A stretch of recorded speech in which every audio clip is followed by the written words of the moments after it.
বন্ধুরা, তোমরা স্ক্রিনের উপর দেখতে পাচ্ছ মাধ্যমিক পরীক্ষার একটি স্যাম্পল উত্তরপত্র অর্থাৎ উত্তর লেখার খাতা।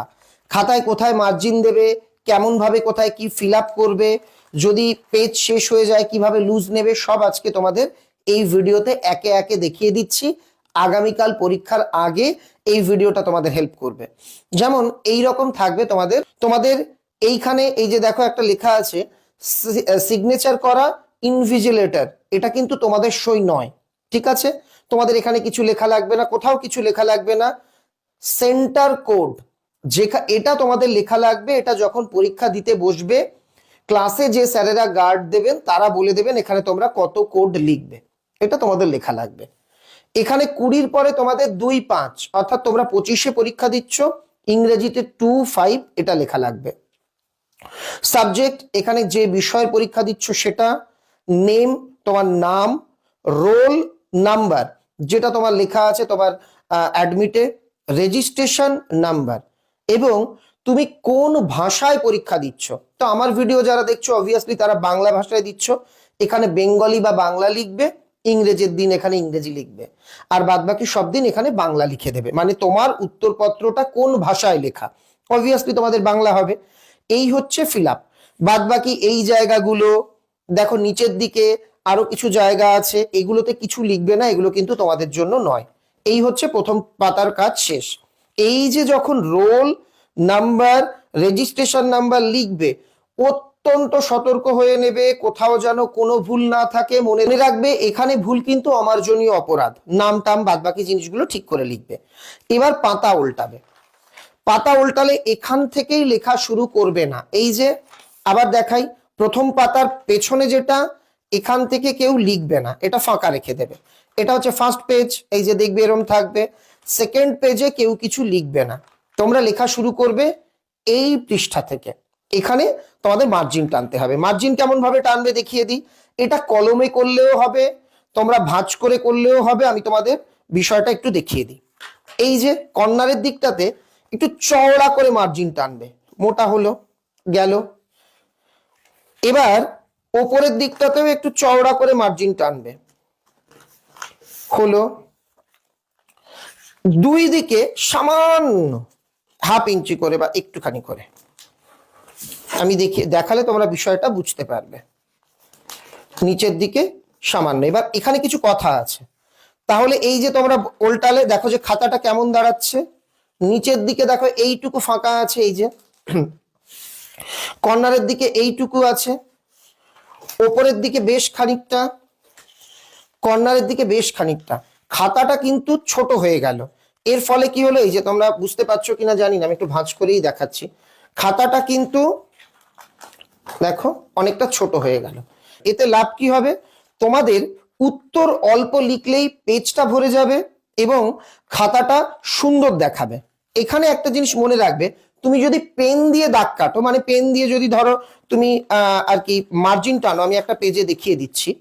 ধরো সবুজ কালি ব্যবহার করবে না, আমি জাস্ট এখানে স্যাম্পল হিসেবে দেখালাম।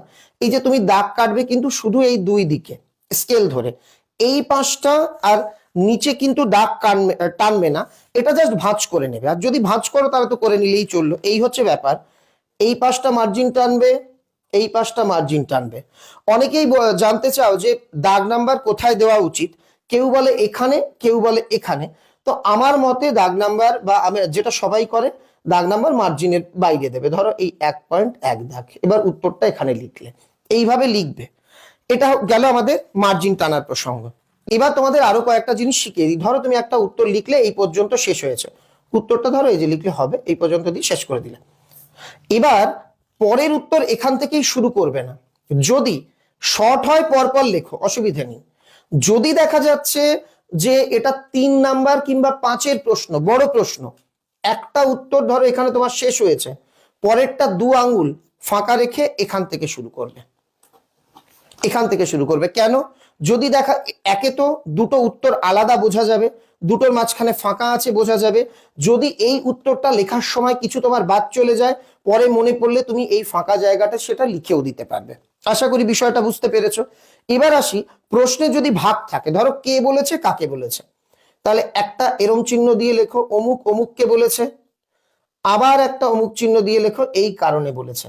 মানে প্রশ্নে যেগুলো যে কটা ভাগ থাকবে সেই কটা এরকম চারকোনা ঘর বা এরকম গোল চিহ্ন বা এরকম স্টার চিহ্ন বা এরকম চিহ্ন, এরকম বুলেট মার্ক, এগুলো ব্যবহার করবে প্রশ্নে যতগুলো ভাগ থাকবে ততগুলো, যতগুলো ভাগ থাকবে ততগুলো, প্যারা চেঞ্জ করলেই না। ধরো আছে প্রসঙ্গ লেখো, তাৎপর্য লেখো, প্রসঙ্গতে একটা ভাগ এরকম দিলে, তাৎপর্য শুরুর আগে একটা দিলে, গেল। এইবার একটা মজার জিনিস তোমাদের শেখাই। যদি দেখা যাচ্ছে লিখতে লিখতে লিখতে লিখতে এখানে গিয়ে তোমার শেষ হয়েছে, ধরো কিছু লিখেছো, এখানে এসে উত্তরটা শেষ হয়েছে, এইটুকু বাকি আছে, এখানে কিছু লেখার দরকার নেই, মানে শর্ট হলে তো ধরে যাবে, কিন্তু এই জায়গাটা তোমরা ফাঁকা দিয়ে পরের পৃষ্ঠাতে চলে যাবে। যদি দেখা যায় লিখতে লিখতে এখানে ধরো তুমি লিখেছো তবে মনে, এবার হবেটা আর হচ্ছে না, উত্তর শেষ হয়নি, তখন এখানে P T O, please turn over, দয়া করে উল্টে দেখুন, এই কথাটা লিখে দেবে। এটা শুধু এই পাশটায় লিখবে, এই দিকে কিন্তু লিখবে না। এই দিকে হলে স্যার তো এমনি টার্ন ওভার করে নেবেনি, তাই যখন তোমার ডান হাতের দিকে যে খাতাটা থাকবে সেখানে উত্তর শেষ যদি না হয় তবে পিটিও লিখবে, বিনা কারণে বারবার পিটিও লিখবে না, অনেকে বিনা কারণে লেখো। যদি দেখা যায় উত্তর কমপ্লিট হয়নি, পরের পাতাতে গিয়ে স্যারকে উল্টে উত্তর দেখতে হচ্ছে, তখন এখানে পিটিও লিখে দেবে। এবার একটা সমস্যার কথা বলি, তুমি তড়িঘড়ি লিখতে লিখতে লিখতে লিখতে এই পৃষ্ঠায় চলে এসছো, মাঝখানে দেখলে দুটো পাতা ফাঁকা পড়ে গেছে, সব পরীক্ষা দেওয়া শেষ, তখন এখানে কি করবে? যদি এমন হয়, এমনটা তো করবেই না, যদি এমন হয় যে মাঝখানে দুটো পাতা এরকম বাদ চলে গেছে, খাতার মাঝখানে বড় বড় করে পি টি ও এরকম লিখে দেবে, যাতে স্যারেরা বুঝতে পারেন যে এখানেই তোমার উত্তর শেষ নয়, এরপরেও উত্তর আছে। এ তো গেল কোথায় কি লিখবে। আর একটা জিনিস মনে রাখবে, যেটা বলেছি, কখনোই কোনো রচনা এরম জায়গা থেকে শুরু করবে না, শেষের দিক থেকে এরম জায়গা থেকে, রচনা সবসময় ফ্রেশ এরকম একটা পেজ থেকে শুরু করবে। ধরো এখানে এইটুকু জায়গা ফাঁকা রয়েছে, কিছু লেখার দরকার নেই, উল্টে যাও, এখানে রচনার হেডিং দাও, হেডিং দিয়ে রচনা লেখো, বড় প্রশ্ন এখানে দাগ, আর দাগ নাম্বার তো মাস্ট, দাগ নাম্বার দাও, লেখো, এইভাবে লিখতে হবে। এবার তোমার লুজের ব্যাপারে আসি। ধরো তুমি লুজ শিট নিয়েছো, যখনই নিলে এখানে শেষ হয়েছে, একটা লুজ নিলে সঙ্গে সঙ্গে এখানে এসে 1+ লিখে রাখবে, আবার একটা নিলে নেওয়ার সঙ্গে সঙ্গেই এখানে এসে +1। লুজের পৃষ্ঠাতেও এরকম ফিল আপ করার জায়গা থাকে, সেখানেও কিছু কিছু তথ্য তোমাকে লিখবে। লুজ নিলে এখানে যতগুলো লুজ নেবে 1+1+1 করবে, যেন এখানে ভুল না হয়।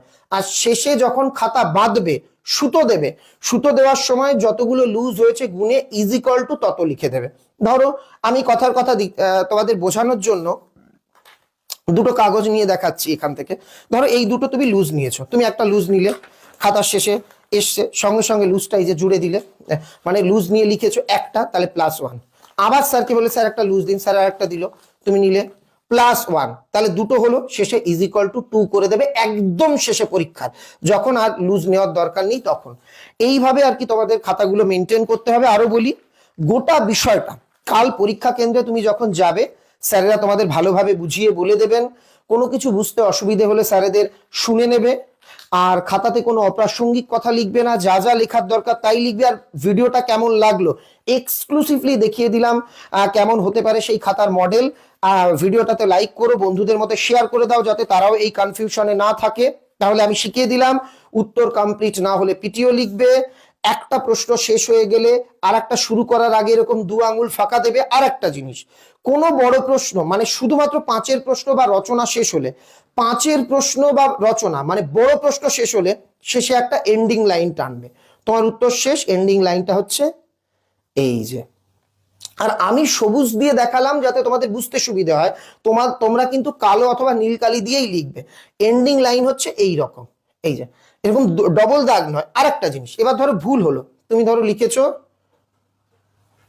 বি দ পে, তোমার মনে পড়ে গেল এই রে আমি তো এটা বিপদ হবে, তুমি সঙ্গে সঙ্গে এরকম করে কাটবে না, এটা না, ধরো এই যে ছিল জাস্ট এরকম কাটা, মানে একটা দাগ হবে, দুটো দাগও না, বোঝা গেল? বা ধরো তুমি অনেক কিছু লিখেছো,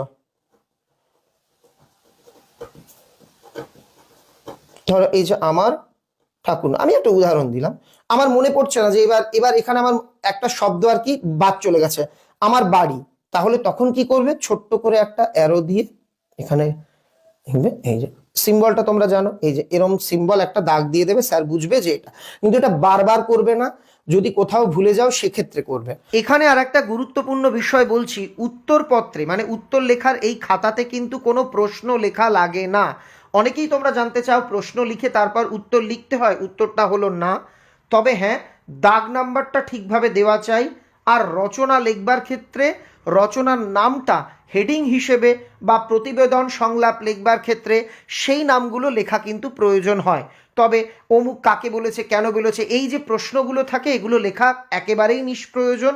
আর একটা বিষয়, এমসিকিউ কেমনভাবে লিখতে হবে, এমসিকিউ যদি তোমরা দাগ নাম্বার, অপশান আর অপশানের উত্তরটা এটুকু লিখে আসো তাতেই পুরো নাম্বার দেওয়া হবে। তবে তুমি চাইলে পূর্ণ বাক্যেও এমসিকিউ লিখতে পারো, সেক্ষেত্রে কোনো সমস্যা নেই। তাহলে এই ছিল তোমাদের খাতা নিয়ে কিছু পরামর্শ। কেমন লাগলো ভিডিওটা অবশ্যই জানিও। আমি জানি তোমাদের অনেকের টেনশন হচ্ছে, ভয়ের কিছু নেই। তোমাদের জন্য বাংলা ব্যাকরণ, বাংলা গল্প কবিতা বা বাংলার সমস্ত টেস্ট পেপারের শর্ট, বঙ্গানুবাদ, প্রতিবেদন সংলাপ, এগুলো সাজেশন উত্তর সহ আলোচনা আমাদের এই চ্যানেলে আছে। ভৌত বিজ্ঞান ইংরেজির তো স্পেশাল ভিডিও আছে ইংরেজিতে, যেখানে আনসিনের কি করে কমন না পেলেও লিখতে পারবে তার গোপন কৌশল রয়েছে। ভৌত বিজ্ঞান, জীবন বিজ্ঞান, শুধুমাত্র গণিত বাদে সমস্ত সাবজেক্টের ভিডিও কিন্তু আমরা পোস্ট করে দিয়েছি। তোমরা প্লেলিস্ট থেকে সময় সুযোগ বুঝে দেখে নিও।